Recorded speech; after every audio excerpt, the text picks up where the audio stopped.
Welcome to the ninth edition of Inside the Valley. Dustin Black, William Cockerill, Optimist Dustin Black is here. Dustin, actually, you might need to go from Optimist Dustin to Dustin Tradamus because I don't know if y'all saw or listened last weekend or looked saw on Twitter. Dustin said the defense was going to find its water. Clemson was going to win by 10, and it was never going to feel close. Dustin, I think the defense found its water in some circumstances, maybe not the pass defense. Clemson won by 10, and it never felt close. Nope, won by 14. Won by 14. So yeah, you were almost right. Yeah, no, feels good. I think that you have the coverage bust and the drop passes that probably skewed that result a little bit towards my favor. But you know what? But we don't need there are no pictures on the scoreboard. There are no pictures on the scoreboard, only a number. And I thought Clemson played really well on Saturday. And you know what? Like at the end of the day, there's going to be times when we bust coverages because we're addicted to doing that. There's going to be times that they're going to bust coverages. The good teams, the teams that win, usually take advantage of those opportunities. So in those opportunities where Florida State had them, they didn't take them. But overall, I think Clemson's defensive line played fairly well. I thought having Sammy Brown spy Tommy Castellanos was excellent. Great chest move by Tom Allen. I thought the defensive backs played okay.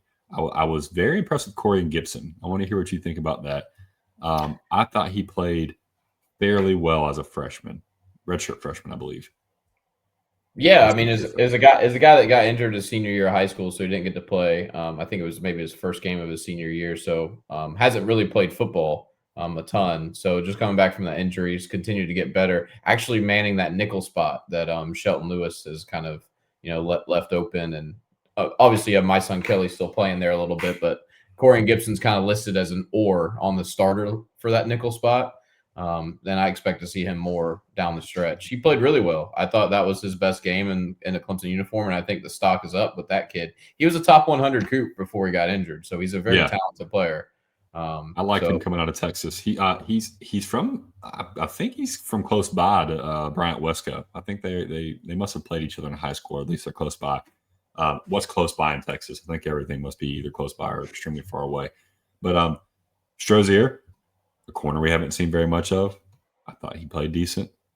I thought Avion Terrell played okay. But overall, as a pass defense, again, too many busted coverages. We're addicted to leaving the wheel wide open on a wheel route. Can we not? I mean, why can't we cover a wheel route? I don't understand. I don't understand how we continue to let someone loose and to spoil a little bit in this next matchup. Louisville loves to throw to their running backs. Kewan Brown, who's Isaac Brown's backup, which by the way, we just got word. So injury report came out. Isaac Brown was not listed on it. He should have been listed on it. I'm pretty sure he's going to be out for this game. But Kewan Brown, the backup running back for Louisville, is not someone that we should be clapping that we get to see him, because he's averaging 6.9 yards per carry and 11.6 yards a catch. I think he has 20 plus catches on the year. I might be wrong. I'll have to look that one up to confirm. But anyway, we struggle with the help route, right? When we're playing in coverage and the pressure does what it's supposed to do, and then there's the hot route. We just got nothing. We got no way to pursue. We're struggling with pursuing the football, and I think that's what it is. I think we don't do well with angles in pursuing the football. I think we've been tackling better this year. We do not have good pursuit angles, and that's huge. Are we slow? Maybe. I think it might be more mental. So I hope to see that improve this week. I wasn't going to say weekend. We play on a Friday. Even though Friday night is a weekend. It is the end of the week. I believe it is the weekend. When you clock out at work, it is the weekend. Counts. Big weekend is wanting to tell you that the weekend is only Saturday and Sunday, and that's to keep the man down. The weekend can be anytime you have time off because your week is over. That's the way I look at it. So hey, when it comes to Christmas vacation, when it comes to Thanksgiving, you know what my weekend is? Thursday. I'm taking Thursday off. I'm probably taking Wednesday off. So you know what? My weekend starts Tuesday night when I get off work.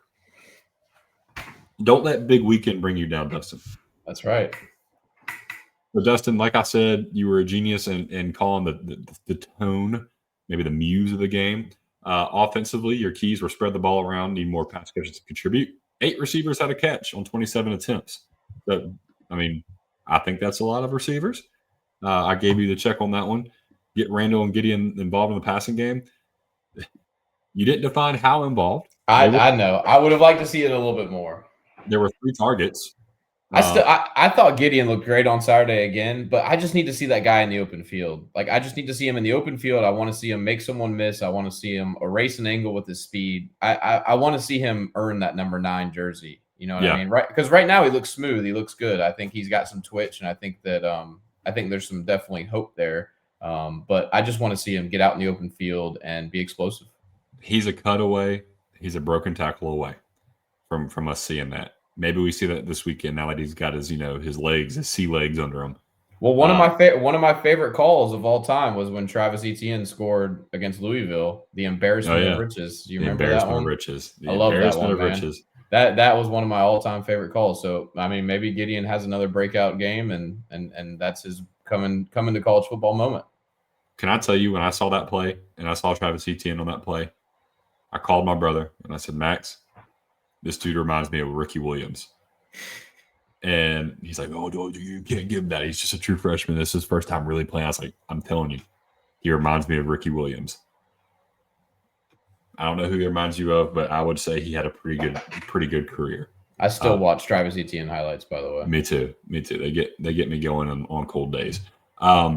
Your defensive keys, you said play downhill. Don't let the eye candy force you to play east to west. I consider that pursuit. Get after the ball, penetrate. Mm-hmm. So 17 plays of 2 yards or less and 9 were TFLs. I think that's pretty darn good. I thought we played downhill. 6 sacks in the second half. Yep, 6 sacks in the second half, which is phenomenal. Avion Terrell is now one of our leading sack artists on the team, which is abysmal. Hey, blind resume. One guy has 2 sacks in one game, and one guy has 2 sacks in the entire season. Which one do you want? Playing defensive end. Playing defensive end? Yeah. I'll take Avion Terrell over player B for sure. Yeah. You can do the math on that one, people.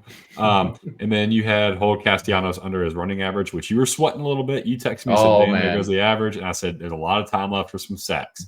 And we got him. 31 yards rushing. So after you texted me, he lost 14 yards on the ground. So yeah, well, I think he had 52 at halftime is when I texted you, and I was like, he's already got over his total, and then the sacks brought him back down. So that's what it was, 52. Yeah. My keys, I said jump on them and don't let off the gas. I wanted 500 total yards of offense. We had 319. Not the best day in the office on offense. It wasn't a bad day, but I wouldn't have called that a good day. And the thing that I didn't like the most was the running game.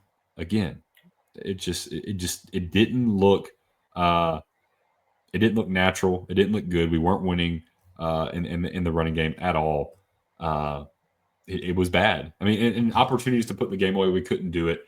So we did say last week this is probably the second best defense we have faced all year, specifically on the defensive line. I think that showed up.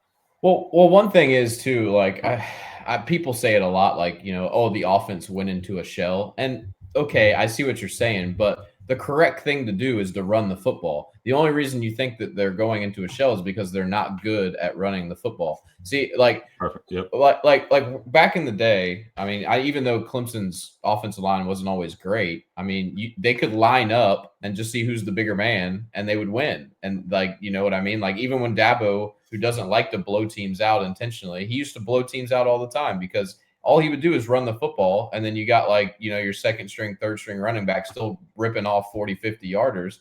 We just haven't seen that in a while. So you think like, okay, we just went 3 and out and we ran the football 3 times. Like that's the correct thing to do, and you have a lead. And it's the thing that drives me crazy with Riley that he typically doesn't do, right? Yeah, and you want to talk about running the football and how we've been just hammering this point all year long on this podcast. EPA, earned point average, I believe it is. What does EPA stand for? Estimated point. Expected point average. So there's 136 in Division I football, 136 teams. Clemson is 119th in expected point average. What is expected point average? Expected point average is when you have one play on 1st and 10, you should get this many points on 1st and 10 on the 20-yard line, right? And you run the ball and you get 4 yards, and you end up on the 24-yard line. How many points are you expected to get from the 24-yard line on 2nd and 6? You subtract those two differences, you take the difference, and that's your EPA. So on average, Clemson has a negative 0.12 EPA. So when we run the ball this year, we're expected to not score. We're actually expected to lose points somehow. So this is that's not good. However, everywhere else offensively and, believe it or not, defensively, we're pretty good. We're pretty good. What the most disgusting stat is, we are 7th in the country in average third down distance on defense. And we're, 26. So we let people still 38% of the time, almost 39% of the time, convert on third down, even though we're the 7th best in the third down difference. It's 8 yards on third down. We're giving it up, Dustin. But I'm not going to get ahead of myself. No, but you know what? That is the most frustrating thing about this defense this year, watching it. There was a time, I think it was maybe the first play of the second half, I don't remember, but Thomas Castellanos flipped it out to the flat, and they lost 7 yards. And it's 2nd and 17, and Florida State gets 24 yards on 2nd and 17. And you're like, you just throw your hands up in the air, and you're like, what in the world, man? It's been that all year long. 3rd and 14. That number just burns in my skull. Another thing I said, let's say, is don't turn the ball over against Florida State. We gotta hold on to the football. Florida State was 95th in the country in time of possession, but 16th in scoring offense. We needed to hold on to the football to keep that offense off the field. We didn't turn the ball over once. I thought that was pretty good. So you had a great day at the office. I had a terrible day. You went undefeated. I was 1 for 2 on offense and 1 for 3 on defense. I said, let's try this again. I even said, please limit 10+ yard plays to 5 or less. We gave up 17. We love getting gashed. Out of those 17, 5 of them are 20+. So 100 yards on 5 plays. Crazy. That's just what we do. Get off the field on money downs, 30% or less. We were exactly 33%. 33% on third down at 5 and 15. 33% on fourth down at 1 and 3, which put us at a grand total of 6 for 18, which is 33% across the board, which is greater than 30%. I even said please on that one. I put please in all caps, and it worked. I said, make them kick field goals, more field goals and touchdowns. They attempted 2 field goals. They scored 1 touchdown. We got that one. But the thing I liked best out of this game was the fans. I thought that looked like what we're used to seeing out of Death Valley. Is it because it's a night game? Is it because it was Florida State? I don't know. But it looked like that crowd was rocking, Dustin. I mean, did you think the same thing? Yeah, I thought it was an awesome environment. Everything I've heard about the environment too was just incredible. Yeah. I mean, like, just not what you would expect for a 3-5 football team. No, so there's still fans who care about this team, and there's still fans that care about this rivalry. So there's hope. There's hope. Maybe not to do what we wanted to do at the beginning of the year, but there's still hope. And then I'm looking at it too. And one of the things I noticed about last weekend was, even though we didn't do that great offensively, I thought we looked efficient, and I thought we looked methodical. The first drive, which I missed, but I went back and watched, that was one of the most beautiful drives we've had all year. We were off time at points, just put our head down and kept going. But the tackles for loss in the red zone have and will continue to come back to haunt us. And another spoiler, if we have tackles for loss in the red zone against this Louisville team, it could get ugly, in my opinion.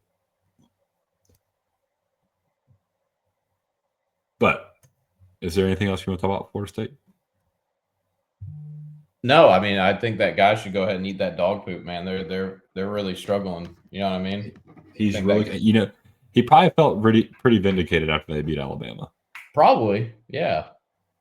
And it's right back.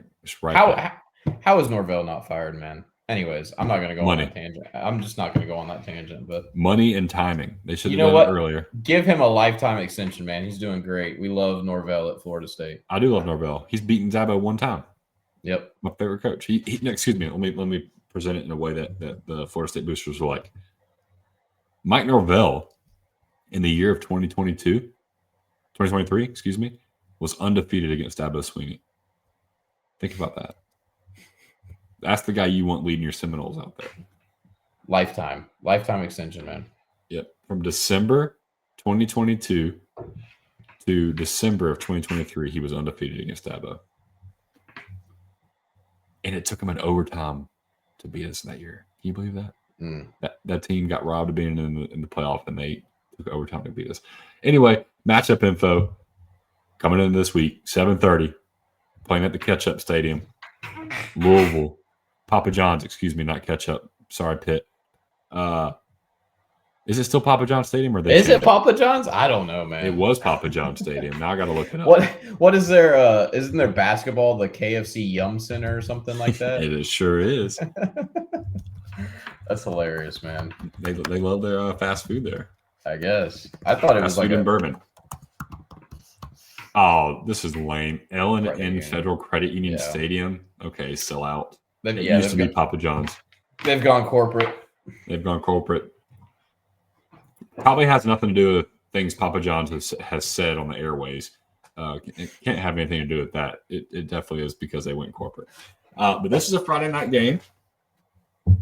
We're not favored. Love it. And the game is on the Bad Guy Network. Could be the Good Guy Network coming soon. I don't know if you saw that. Mm-hmm. Bob Iger and Big Google have now come to the table. And you know what the biggest argument point is, Dustin? It's not ESPN. It's ABC. Not ABC. It's not ABC. It was. They thought it was.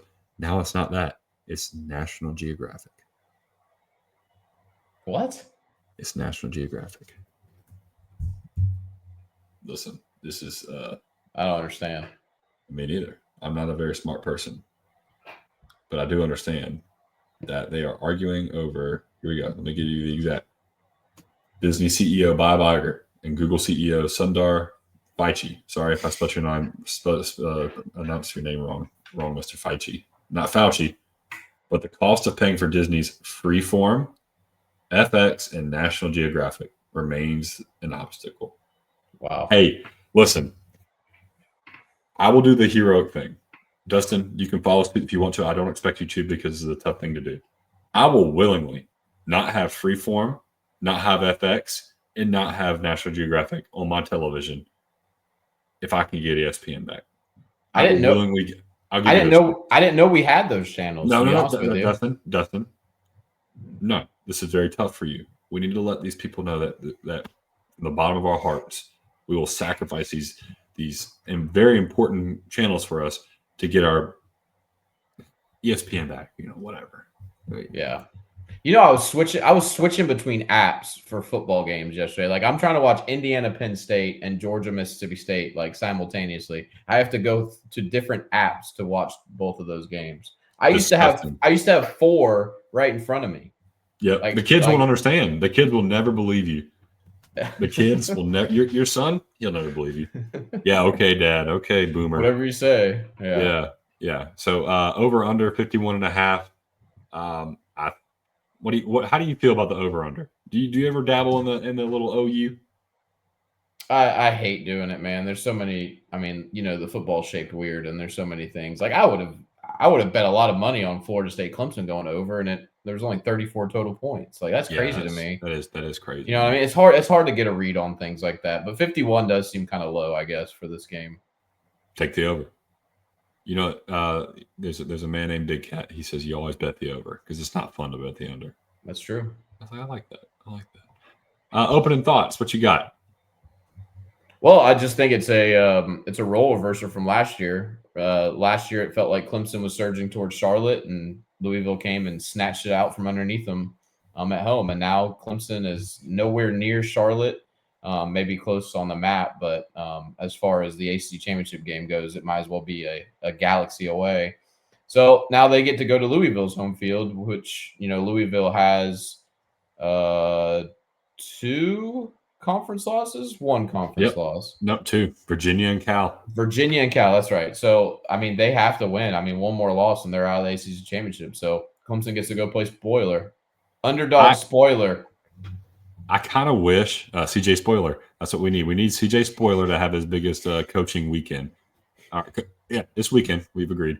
I wish Cal would have lost. Yeah, me because too. now Louisville's pissed off. Yeah. Nah, I don't care. Honestly, I don't care. I'm getting too deep in the weeds, but I kind of wish they would have lost, so we could go and just make it even worse for them. But you're right. Roles are reversed. I really hope we get payback. This is part of our revenge tour. So far, we're not doing too hot on our revenge tour. We beat Florida State last year. We beat SMU last year. So those don't count on the revenge tour. We lost to Duke last year, or last time we played them, pretty bad. And this game was probably just as heartbreaking. No, I think the Monday night Labor Day game was probably the most heartbreaking between those two. Anyway, I can't talk about that again. Can't beat that dead horse. Louisville, tail of the tape. You want to hear who they've beaten this year? There's good football teams. There's some big, the teams that they've beaten have been stomping in the Air Force Ones. There's some big boys. All right. So I highlighted green, the big boys. So you tell me which ones I highlighted green. So they got Eastern Kentucky. Hey, quiz. What is Eastern Kentucky's mascot? I don't know. I know Western Kentucky. I don't know what Eastern Kentucky is. The Colonels. I was just, so you got to know. That's one of the big steppers. It's the Eastern Kentucky Colonels. Who could forget? James Madison. Bowling Green. Pitt. Miami. Boston College. Virginia Tech. I considered Pitt and Miami big boys. I think the other 4 or 5, excuse me. What are your thoughts? Yeah, I mean, we beat a couple of those teams. I mean, we beat BC. What's that? That's nothing, man, We didn't beat a couple of those teams. We beat one. Well, a couple subjective. The way we beat Boston College, we beat them a couple times. Yeah. And lost to Virginia and lost to Cal, both in overtime, I believe. Yeah, Virginia was in overtime and Cal was in overtime. So Louisville fans have to be scratching their heads. Their total offense, 58th in the country, 401.4 yards per game, 6 yards per play, not too shabby, not as good as Florida State's last week though, and 32 touchdowns. Passing offense, 48th. Did you expect it to be that high, or is that right where you thought it would be? The pass offense? Yeah. That's kind of high for what I thought. I mean, they're not great through the air this year. This is what's about to shock you. Rushing offense is 71st in the country at 154.9 yards per game. I would take that with I would take that with a salt mine. Don't even take that with a grain of salt. That rushing offense is pretty good. Now, Isaac Brown being out is going to affect this. But we already said it earlier. It's not going to affect it as much as you think it is. And then scoring, they're 35th in the country. So pretty middle of the road offense. Defense is where they make their hay. 14th in the country in total defense. They only allow 296.8 yards per game, 4.62 yards per play, 19 touchdowns. Rush defense, they're 22nd, 108.7 yards per game, 3 yards a carry, 8 touchdowns. And pass defense, they're 28th, 188 yards per game in the pass is what they're averaging. 10.58 yards per completion, 11 touchdowns. Defense, 41st at 21.6. They can drink. You go and you look at the teams that beat them, though. When they did beat them, the passing yards they had allowed was 149 to Virginia, which doesn't make any sense. And then you want to guess how many yards of passing they gave up to Cal? It's like 360? 350. Yeah. Yeah, so they got torched to the air. Now, in both those games, they gave up less than 100 yards rushing. They've only given up over 100 yards rushing this year to Bowling Green. Oh, excuse me. Wait a minute. Yeah, to Bowling Green, Pitt, Bowling Green, Boston College, Virginia Tech. Excuse me. So only 3 teams have rushed over 100 yards on them. So they're pretty good at stopping the run. Dustin, what are your key stats? What you got going in this game that you think is going to get the people motivated? Well, it's one of those things we talked about before we got on here. Clemson's a very good down-to-down team, right? It's just those big plays that you give up, like the bust and everything. So, in terms of success rate, Louisville is 63rd in the country in terms of success rate. Basically similar to EPA. It's, first and 10, if you get to 2nd and 5, that's considered a successful play, right? Yeah. And then you get to 3rd and 2 from there, that's a successful play. Then you get the first down, successful play. And it's just kind of a pass-fail kind of thing.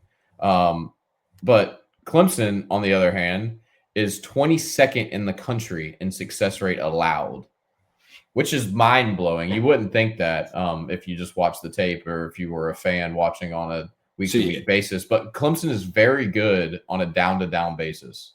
And that's where the pass-fail kind of skews things a little bit because, like you said, we love to give up chunk plays. So when we do win, we win pretty consistently. But when we lose, boy, do we lose. Boy, do we lose. Yeah, that's the biggest problem with success rate as a metric is it just doesn't account for explosive plays. Because if you get 36 yards on 1st and 10, it's just a successful play. It's the same as getting 5 yards run. So it doesn't account for explosive plays, which has obviously been this defense's downfall. But I put that in as a key stat as basically, I mean, it's not rocket science. The key to this game is just winning the explosive play battle, right? You got to limit them on their explosive plays, and you got to find a way to manufacture your own.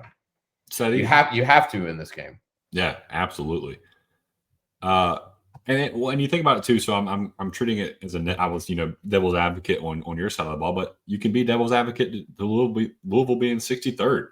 They could be a lot worse, right? They could be a lot better. I like that stat because consistency should win out at some point. And if we're consistently winning, it should, like you said last week, find its water or find its level. And I think we might have found our level, and we'll find out if we can stack those defensive wins coming up against another formidable offensive opponent.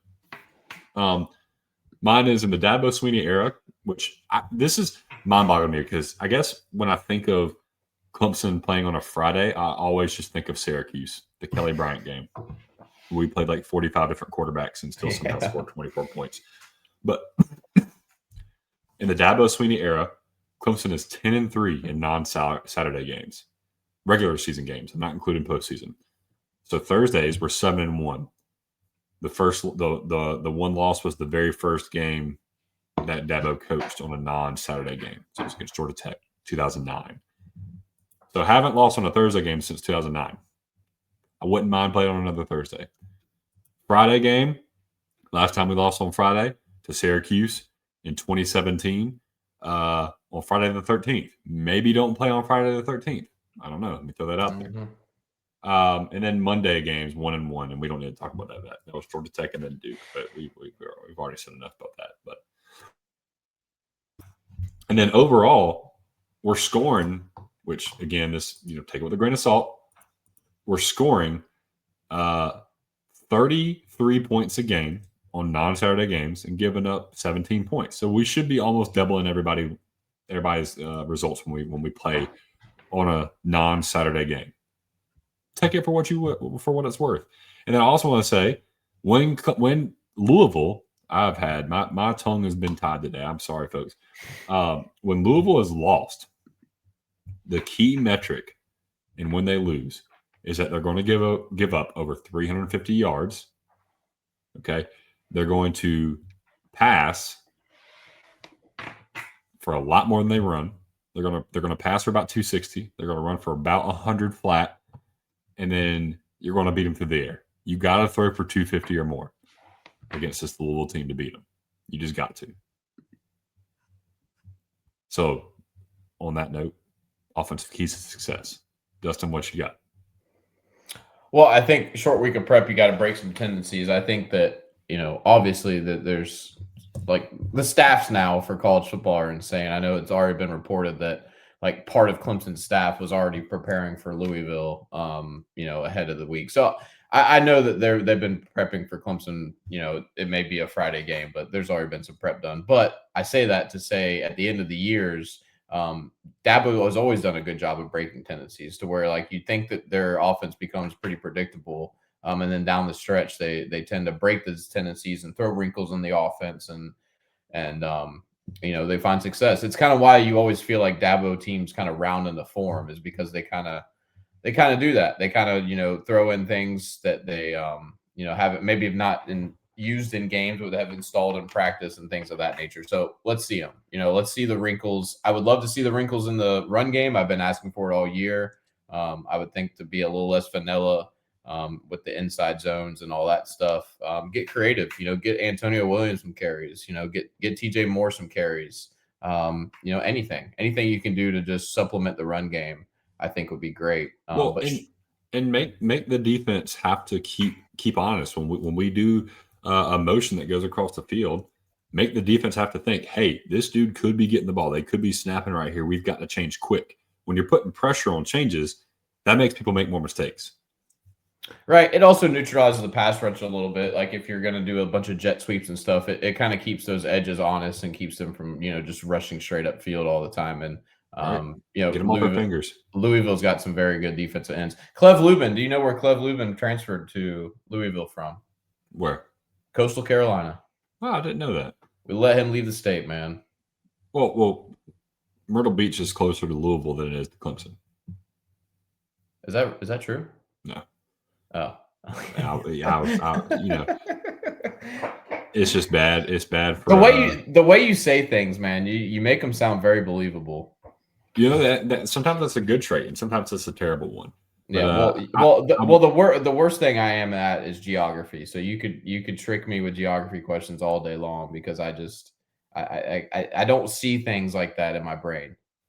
Anything outside of the Southeast, when you get in the Midwest, my mind doesn't make any sense. I don't see the Northeast for me. All those little states, I couldn't fill that out.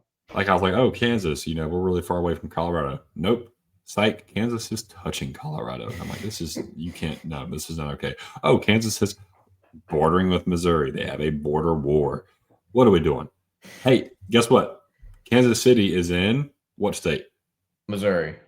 Arkansas City is in what state? Kansas. Yep, that's really freaking weird. I don't like that. That's messed up. And they're both on the border of either state. So It's on the Arkansas City is on the border of Arkansas and Kansas, and Kansas City is on the border of Kansas and Missouri. That's just weird. Why would you do that to me?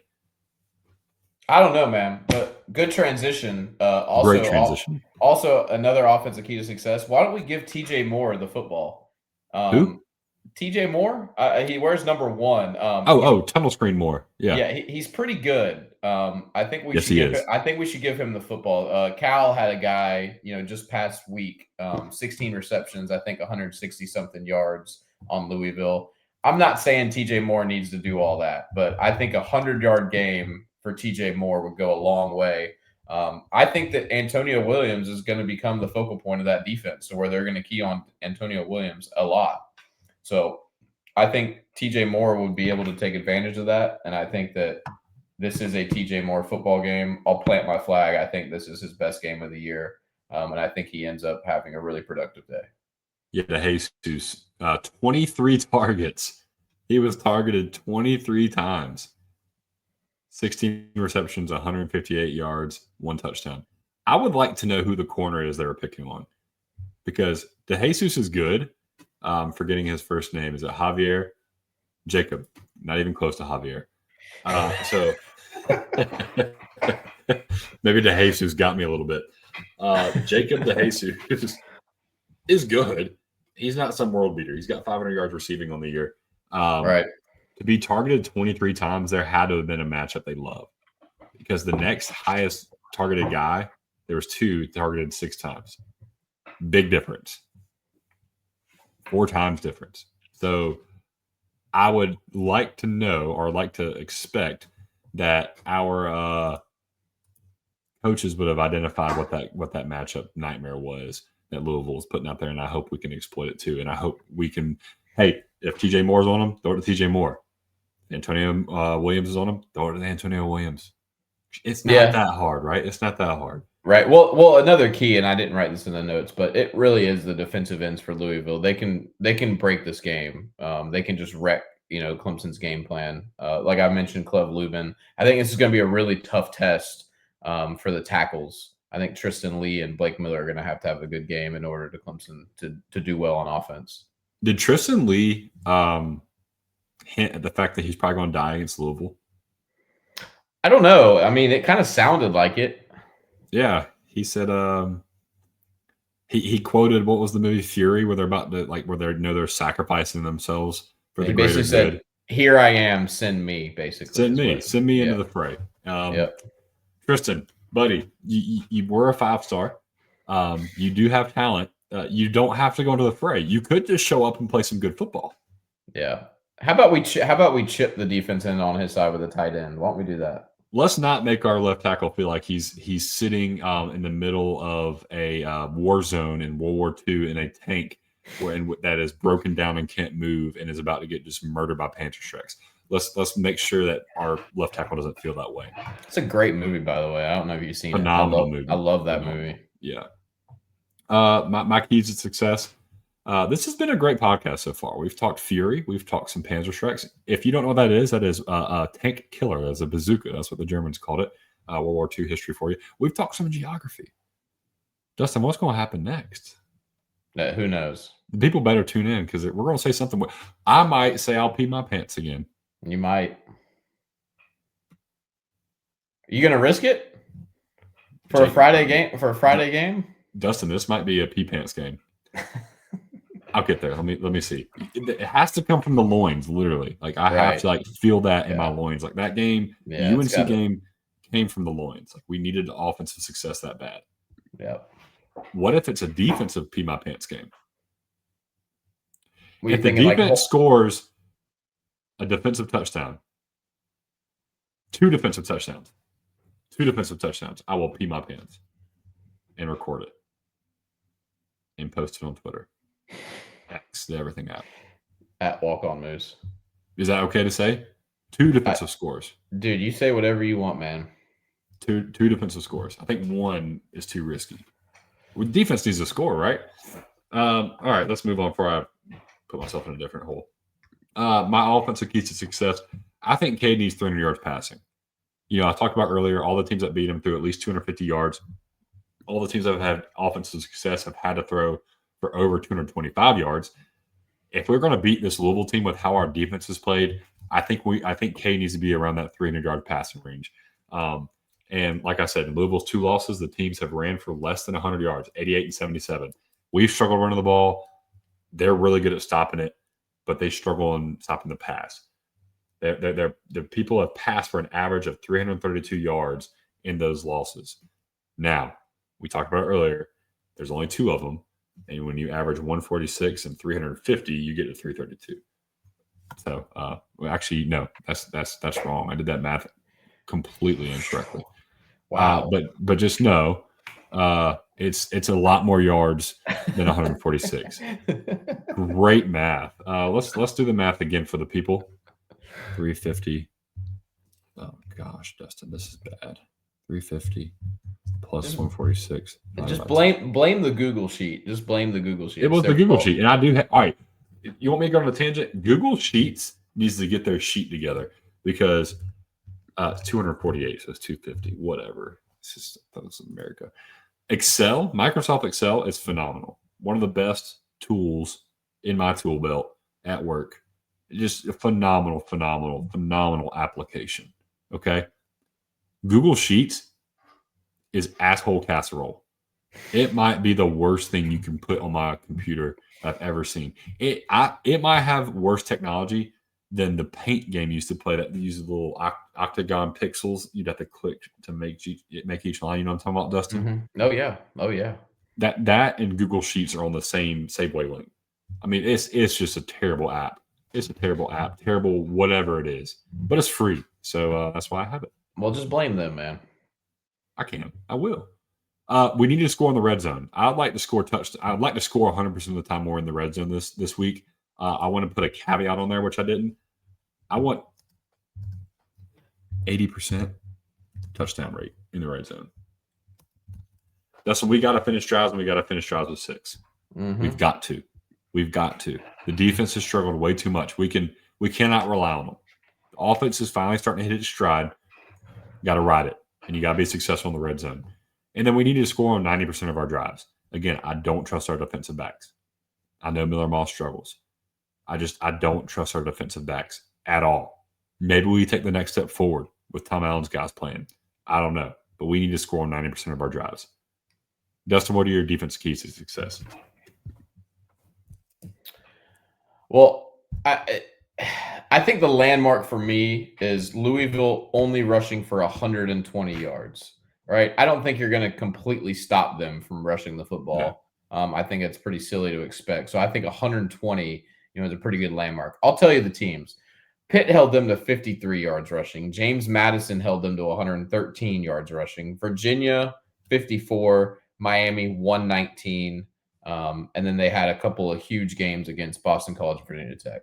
I think this defense can hold them to 120 yards rushing. I do, because I think we are going to get some sacks as well in there. But I think that the run defense probably is overshadowed by how bad the pass defense is. The rush defense isn't perfect, right? I don't think it's anything near what we come to expect with Brent Venables or anything, but it's been sufficient, right? I think it's top 30 in the country now in yards per carry, which is a market improvement from last year, which they were in the 80s in that category. So it's certainly got better. And just like you said, I guess you're going to pee your pants if this comes true, but they need to steal some possessions, right? So they need takeaways. They need the field position. They need all that. I think 2 defensive scores, Clemson wins this game easily, right? Yeah, I mean, yeah. If I will feel really good if I'm sitting in my pee pants if we scored 2 defensive touchdowns, or if we've even stole 2 possessions. Turnovers have got to start. We've got to start turning around the turnover realm, and that's why we were able to make the playoff last year. Honestly, Dustin, we were excellent in turnover rate last year. Excellent. Yeah, My keys on defense: keep Louisville's rushing yards at 3 yards per clip. Like you said, they're going to run the football. That's something they're going to do. They can be struggling at it. They're still going to do it over and over and over again. They have attempted 276 rushes this year. Okay. They run the ball. Let's see. They played 9 games. That's about, I'm not going to do the math. I'm not doing it. It's about 30 carries a game, man. Thank you. It's about 30 carries a game. My brain just malfunctioned. Google Sheets. Should I get back on the Google Sheets? Anyway, 3 yards a clip. They're going to run the ball 30 times a game, which is a lot. That's a good bit. So need to take advantage of that. Make them beat themselves by running the ball. 3 yards a clip, please. Put Miller Moss in the pressure cooker. I need 10-plus tackles for loss. And the reason I say put Miller Moss in the pressure cooker, if Miller Moss has to throw the ball more than 25 times, I think we're sitting pretty. Mm-hmm. And what I want him to do is be off time. 2nd and long, 3rd and long. I want him to be pushing, make a mistake. And then the second is keep Miller Moss below 250 yards passing. If we're slowing him down in the run game, something's got to give. All right. So if he's throwing the ball a lot, we're getting him on off downs. We need him to not be successful. And I think not successful to me looks like under 250 yards rushing. Or passing.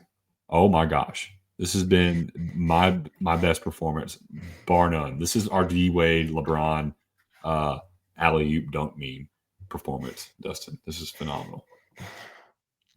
Closing thoughts. Take us home. Take us home. Wrap it up. I think the best way to end it is, a lot of people think that Dabo's lost his fastball. And I think Dabo's fastball is being the underdog. And finally, after all these games of Clemson being favored, Clemson goes on the road to Louisville and we're an underdog. Underdog spoiler on a Friday night. Like, you can't brew up a recipe better for Dabo Swinney. So Zach Brown band couldn't even do that. Honestly, like, Dabo's fastball, this is it. Like, that's what you're going to get. I think this is going to be something similar to the Notre Dame game in 2023, to where everyone thinks, like, no way Clemson's going to win this game, or, probably Clemson's not expected to win this game. I think the point spread was similar. And then Clemson finds a way. I think that's what it's going to be. I think, like we talked about the over-under. I said on Twitter earlier today that I think Clemson is the team that makes the least amount of mistakes and ends up winning the game by 3 points. Yeah. So if it's 51, I'll say 30-27 Clemson. I'll say that's what it is. But it's a tight game. But it's a tight game throughout the entire game. I don't think either team's going to pull away at any point. I might pee my pants just because of the game, is what you're saying. It's going to be a great one. I really do. I think it's going to be a fantastic game. I agree. I think Clemson needs to score 30, so I like the 30 point. I'm going to say 31 to 27. Okay. 31 27. 31 27. 31 27. That seems right to me. We're both taking our boys. Yep. I'm telling you, man. I think that the bowl eligibility thing really matters to this group. I really do. Absolutely. You may shrug it off as a fan, but I definitely don't think that this team is going to just lay down the stretch. And if they can secure bowl eligibility before they head to Columbia, I think that they're going to be in a really good spot. I agree. And you know what? Like, there's some people online who've said that Clemson is Dabo's lost this team. If you watch them play, he is not. You've got some one-offs that you can highlight. The defense was still playing with their hair on fire, or trying to. There was the Syracuse game. I don't think the effort was there defensively at all in the first half. And so that if you want to look at that and be like, yeah, they kind of quit. Okay, but if you've watched them since their bye weeks, this defense is not laying down one bit. And I mean, it's been reported now that Tom Allen's son, Thomas Allen, has taken on a greater role as an on-field coach. So hopefully his impact is just seen throughout the rest of the year. Yeah, that'd be great. Dustin, let's get a double on Friday. I'll be blowing you up. Guys, enjoy this one. Thank you for following. Thank you for subscribing. Thank you for listening to another episode of Inside the Valley. Have a great weekend. YouTube TV and ESPN, are we going to get it back? We're going to get it back this weekend. Figure it out, man. Vibes only. Get the double on Friday, ESPN back on Saturday. Let's ride.